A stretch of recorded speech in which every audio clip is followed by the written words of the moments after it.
Well, today, day 30 of Lent, the Sundays don't count. So day 30 of Lent, our words are one with the saints. And between Romans chapter 12, verse 13, contribute to the needs of the saints. And our verse from First Corinthians, if one member suffers, all suffer with it. If one member is honored, all rejoice together with it. And so the book we've been kind of using has a lovely little story here that I thought I'd read to you. We are never islands apart to ourselves, dearest one, even though we often feel that way. We are connected from the first moments of our existence in our mother's wombs. You make us so that we might find ourselves in loving solidarity with others. The saints know this. The phone rang one burning hot Nebraska morning as I hurried to the car. Jim lay in the hospital, teetering toward death after a car crash. I probably wouldn't get there in time, but Magdalena, my caller, insisted that I wait for her to arrive with a package for Jimmy and his family.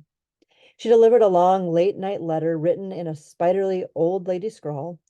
Scraps of paper filled a bulging envelope, each scrap scribbled with prayers and Bible and hymn verses. Consolation for the dying and those who keep watch. I had to get this to him, she said. He's one of my boys, you know. I had him in Sunday school. That was long ago when Jimmy was a boy, not the spry pilot and mechanic he'd become. But the years didn't matter. He was still one of her boys, as I was. And Jimmy was my brother, as his mother was my mother, his father was my father, his brother and sister my flesh and blood, though we shared no common blood, except yours, Jesus. Magdalena, simple old saint that she was, had matured beyond the illusion to a separate existence. Jimmy's suffering was her own. His family's fear was her fear. Their struggle happened not in the hospital miles away, but in the depth of her magnanimous heart. And it is all because of you, dear brother.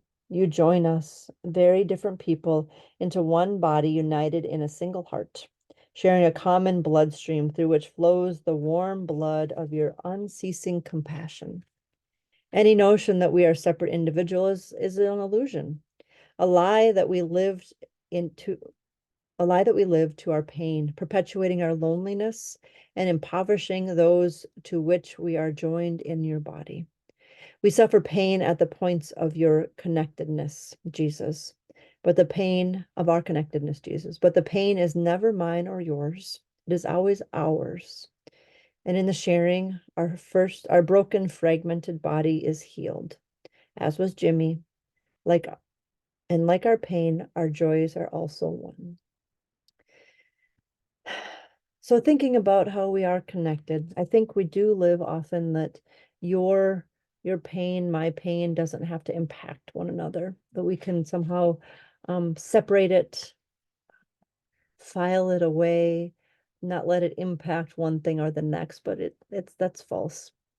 Whatever we are feeling, whatever you are feeling, does impact your daily life and does therefore impact our relationship, our how we are together.